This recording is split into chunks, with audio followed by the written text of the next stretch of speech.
Hi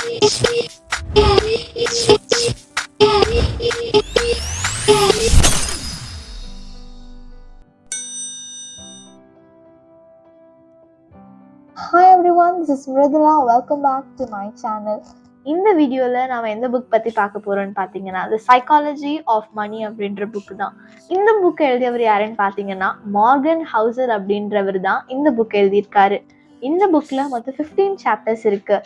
அது எல்லாத்தையும் உங்களுக்கு நான் ஒன் பை ஒன்னாக எக்ஸ்பிளைன் பண்ணுறேன். Chapter number 1, no one's crazy. நிறைய பேர் என்ன பண்ணுறாங்கன்னா அவங்களோட பணத்தை எல்லாத்தையுமே எப்படி யூஸ் பண்ணுறது, அதுக்கு ரிலேட்டடான விஷயம் எல்லாத்தையுமே அவங்க ஒரு எக்ஸ்பீரியன்ஸ் மூலயமா தான் பண்ணுறாங்க. எந்த ஒரு லாஜிக்கையும் யூஸ் பண்ணி அவங்களோட மணியை ஸ்பெண்ட் பண்ணுறது கிடையாது. அவங்க என்னென்ன எக்ஸ்பீரியன்ஸ் பண்ணியிருக்காங்களோ அதை வச்சு தான் அவங்களோட மணி பேஸ்டு திங்ஸ் எல்லாத்தையுமே டீல் பண்ணுறாங்க. Chapter number 2, luck and risk. Success அப்படின்ற ஒரு விஷயம் ஒரு mixture of hard work, risk, failures and luck அப்படின்றது தான் ஒரு சக்ஸஸ். இதை எல்லாத்தையுமே ஈஸியாக யாராலையும் அச்சீவ் பண்ணிட முடியாது. இது எல்லாருமே ஓனாக ஒர்க் பண்ணி அவங்களா ஏர்ன் பண்ணுற விஷயங்கள் தான். இது சிம்பிளாக இன்னொருத்தங்களை பார்த்து காப்பி பண்ணும்போது அந்த மாதிரியான ஹாப்பியான சக்ஸஸ் கண்டிப்பாக கிடைக்காது. Chapter number 3, never enough. ஒரு சில பேருக்கு பேராசைன்றது கண்டிப்பாக இருக்கும். அந்த பேராசை ஒரு சில டேஞ்சரஸான விஷயங்களுக்கு கூட கொண்டு போய் விடலாம். ஒரு சிலர்கிட்ட எவ்வளோ இருந்தாலுமே எனக்கு பத்தாது அப்படின்னு சொல்லி தான் தோணும்.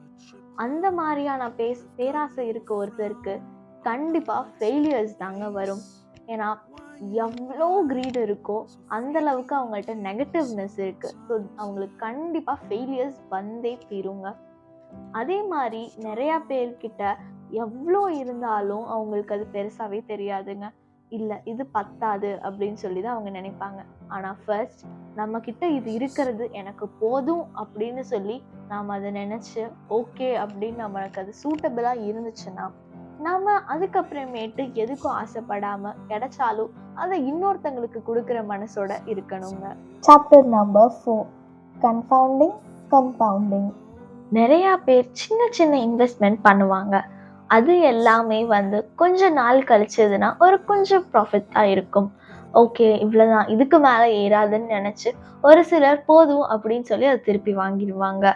அந்த இன்வெஸ்ட்மெண்ட் பண்ணதை அவங்க இன்னுமே கொஞ்ச நாள் வருஷங்கள் கழித்து அவங்க அதை பார்த்தாங்கன்னா இருக்கிறதுலே ஹியூஜ் அமௌண்ட் ஆஃப் ப்ராஃபிட் அவங்களுக்கு கிடச்சிருக்கும்.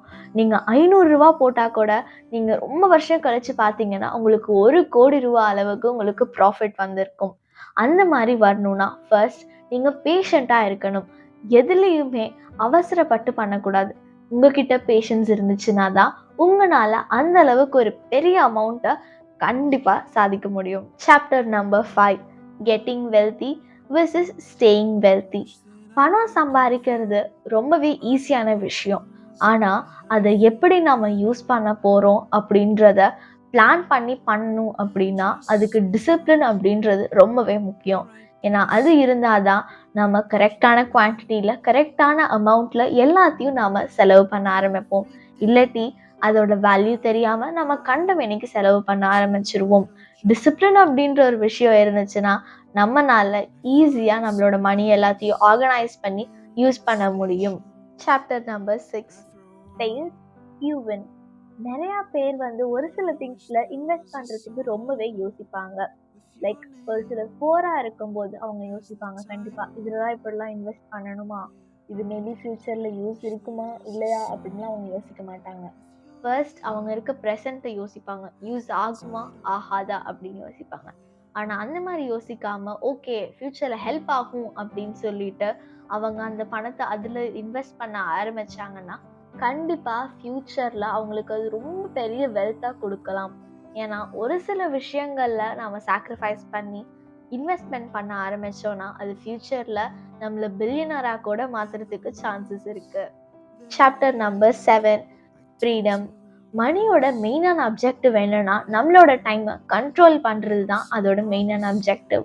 ஃபார் எக்ஸாம்பிள் இப்போ நம்ம எங்கேயாவது ஷாப்பிங் மால் போகிறோன்னா அதுக்கு டைம் ஸ்பெண்ட் பண்ணணும், மணி ஸ்பெண்ட் பண்ணணும். அண்ட் அதே டைமில் நம்ம ஏன் இந்த மணி இதுக்கு வேஸ்ட்டாக ஸ்பெண்ட் பண்ணணும் அப்படின்னு சொல்லி யோசிச்சு போகாமல் விட்டுட்டோன்னா அந்த டைமையும் நாம் வேஸ்ட் பண்ணாமல் யூஸ் பண்ணலாம், மணியும் நம்ம சேவ் பண்ணலாம். அந்த டைமில் நாம் வேறு ஏதாவது ப்ரொடக்டிவாக பண்ணுறதுக்கு ட்ரை பண்ணி இன்னுமே மணி இன்க்ரீஸ் பண்ண ஆரம்பிக்கலாம். இந்த மாதிரி மணி நம்மளோட டைமையும் வேஸ்ட் பண்ணாமல் அந்த மணியையும் வேஸ்ட் பண்ணாமல் இருக்கிறதுக்கு ரொம்பவே ஹெல்ப்ஃபுல்லாக இருக்குது. Number 8, man in the car பாரடா. நிறையா பேர் லக்ஸுரி ஐட்டம்ஸ் தான் வாங்குவாங்க, ரொம்ப காஸ்ட்லியான ஐட்டம்ஸ் தான் வாங்குவாங்க. அதை எல்லாத்தையும் மக்கள்கிட்ட காட்டுறதுக்காக வெளியே போகும்போது வியர் பண்ணிட்டு போவாங்க. அதையெல்லாம் மக்கள் பார்த்து ஒரு சிலர் இம்ப்ரெஸ் ஆவாங்க, பட் மோஸ்ட்லி அதை நிறைய பேர் கண்டுக்க மாட்டாங்க. ஏன்னா அது காமனான விஷயமா இருக்கலாம், இல்லை அவங்களுக்கு அது பெருசாக இம்பார்ட்டண்ட்டாக படாது. ஏன்னா அவங்க ஒர்க் தான் அவங்களோட லைஃப்கான மெயின் இன்புட்டாக இருக்குது. ஸோ அவங்க ஒர்க் பண்ணுறதுல ரொம்ப ஃபோக்கஸ்டாக இருக்கும் போது யாருமே மெயினாக அவங்களோட லக்ஸரி ஐட்டம்ஸில் ஃபோக்கஸ் பண்ண மாட்டாங்க. ஸோ நாம் அந்த மாதிரியான லக்ஸரி ஐட்டம்ஸில் ஃபோக்கஸ் பண்ணாமல் நமக்கு வேணுன்ற திங்ஸை லோ பட்ஜெட் ஆர் நமக்கு வேணுன்ற ப்ரைஸில் மட்டும் வாங்கிக்கிட்டு மணியை சேவ் பண்ணி வைக்க ஆரம்பித்தோன்னா மேபி நமக்கு யூஸ் ஆகலாம், இல்லை அது டொனேட் பண்ணி இன்னொருத்தங்களுக்கு நாம் ஹெல்ப் பண்ணலாம். Chapter number 9, wealth is what you don't see. Real wealth அப்படின்றது சேவ் பண்ணுறதுல தான் இருக்குது. நாம் ஒவ்வொரு பெனியாக சேமித்து வைக்கிறது தான் நம்மளோட உண்மையான வெல்த். ஆனால் அதே ஓகே இந்த அமௌண்ட் இருக்குது, இன்னைக்கு என்ன சாப்பிட்லாம், அந்த ஹோட்டலில் இந்த அமௌண்ட்டுக்கு இந்த ஃபுட்டு கிடைக்கும் நம்ம யோசிச்சு வச்சுருப்போம். அந்த மாதிரி போய் எல்லா இடத்துலையும் சேர்த்து வைக்கிறது எல்லாத்தையும் செலவு பண்ணும்போது நமக்கு மணியோட இம்பார்ட்டன்ஸ் தெரியாது. ஆனால் அதுவே மணியே இல்லாத போது தான் அதோட இம்பார்ட்டன்ஸ் நமக்கு தெரியும். அதுக்கு பதிலாக நாம் நம்மளோட வெல்த்தை க்ரியேட் பண்ணுறதுக்கு நம்ம மணியை கொஞ்சம் கொஞ்சமாக சேர்த்து வச்சு ஓகே இன்னைக்கு போகலாம், இல்லை இது அப்புறம் போய்க்கலாம், இப்போதைக்கு வேண்டாம் அப்படின்னு சொல்லி ஒரு சில விஷயங்களை சாக்ரிஃபைஸ் பண்ண ஆரம்பித்தோம்னாலே நம்மளால நம்மளோட மணியை சேவ் பண்ணி நம்மளோட வெல்த்தை இன்க்ரீஸ் பண்ண முடியும். Chapter number 10, save money. Save பண்ணுறதுலேருந்து தான் நமக்கு ஹை இன்கம் வருது. ஃபார் எக்ஸாம்பிள் நம்ம மணியை சேவ் பண்ணாமல் வர இன்கம் வச்சு லைஃப் ரன் பண்ணுறதுக்கு பதிலாக நாம் நமக்கு வர சேவிங்ஸ் அண்ட் இன்கம் எல்லாத்தையுமே யூஸ் பண்ணி நம்ம சேர்த்து வச்சுருந்தோன்னா அது ஃப்யூச்சரில் கண்டிப்பாக யூஸ் ஆகும். ஏன்னா நமக்கு வர இன்கம் நம்மளோட டெய்லி யூஸ்க்கே சரியாயிடும். ஆனால் இதே நம்மளோட சேவிங்ஸை நம்ம எதுலையாவது இன்வெஸ்ட் பண்ணோன்னா அது கண்டிப்பாக ஃப்யூச்சரில் அமௌண்ட் இன்க்ரீஸ் ஆகி நமக்கு ப்ராஃபிட் ஜாஸ்தியாக காட்டும்போது that gives us a huge amount of income. Chapter number 11, reasonable is more than rational. நிறைய பேர் ஃபினான்ஷியல் வைஸ் டெசிஷன்ஸ் பண்ணும்போது அவங்களால முடிஞ்ச விஷயத்துல தான் அவங்க ஸ்டிக் பண்ணியிருப்பாங்க. முடியாத விஷயத்துக்கு எதுக்குமே அவங்க கமிட்மெண்ட் கொடுக்க மாட்டாங்க. ஃபர்ஸ்ட் அவங்க அதை பர்சனலாக ட்ரை பண்ணி பார்ப்பாங்க. ஃபர்ஸ்ட் அது முடியலைன்னா அவங்க கொடுக்க மாட்டாங்க, முடிஞ்சதுன்னா அது அவங்களுக்கு கமிட்மெண்ட் கொடுத்துருவாங்க. ஏன்னா அந்த மாதிரி பண்ணி பார்க்கும்போது அவங்க எக்ஸ்பீரியன்ஸ்டாக இருக்கும்போது தான் அவங்களால அந்த கேத்த ஒர்க்ஸ் எல்லாத்தையுமே ஈஸியாக பண்ணி முடிக்க முடியும். Chapter number 12, surprise. இந்த ஃபினான்ஷியல் இதுலேயே என்னன்னு பார்த்தீங்கன்னா ஒரு முக்கியமான இது இந்த சர்ப்ரைஸ் அப்படின்ற ஒரு விஷயம்தான். ஏன்னா என்ன டைமில் என்ன நடக்க போகுது அப்படின்றத நம்மளால ப்ரெடிக்ட் பண்ண முடியாது. டக்குன்னு லாஸ்ட்டில் போகலாம், இல்லை ஹைப்பில் போகலாம், என்ன நடக்கும்ன்றது கண்டிப்பாக நமக்கு தெரியாது. ஒரு சிலர் திடீர்னு கூப்பிட்டு ஆர்டர்ஸ் கொடுப்பாங்க, ஒரு சிலர் ஆர்டரே கொடுக்காம இருப்பாங்க. எந்த டைமில் என்ன நடக்கும்ன்றதும் நமக்கு தெரியாது. பல்க் ஆர்டர்ஸ் வந்துச்சுன்னா அவ்வளவுதான். ஸோ எந்த டைமில் என்ன நடக்கும்னு தெரியாமல் இருக்கிறதுனால நம்ம ஆல் டைமும் ப்ரிப்பேர்டாக இருக்கிறது ரொம்பவே better. Chapter number 13, room for error. Financial அப்படின்ற போதே எல்லா இடத்துலையும் அப்ஸ் அண்ட் டவுன்ஸ் கண்டிப்பாக வரும். அதுவும் நிறையா பிஸ்னஸ் டீல்ஸ் பேசும்போது அது கண்டிப்பாக ஏதாவது ஒரு இடத்துல எங்கேயாவது கவர்மெண்ட் கூடயோ எங்கேயாவது ஒரு இடத்துல ரொம்பவே சீரியஸான ப்ராப்ளம் ஆகிடும். அந்த மாதிரி இருக்கும்போது நமக்கு ஒரு சேஃப்டி நெட்வொர்க்குன்றது ஒன்று கண்டிப்பாக வேணும்.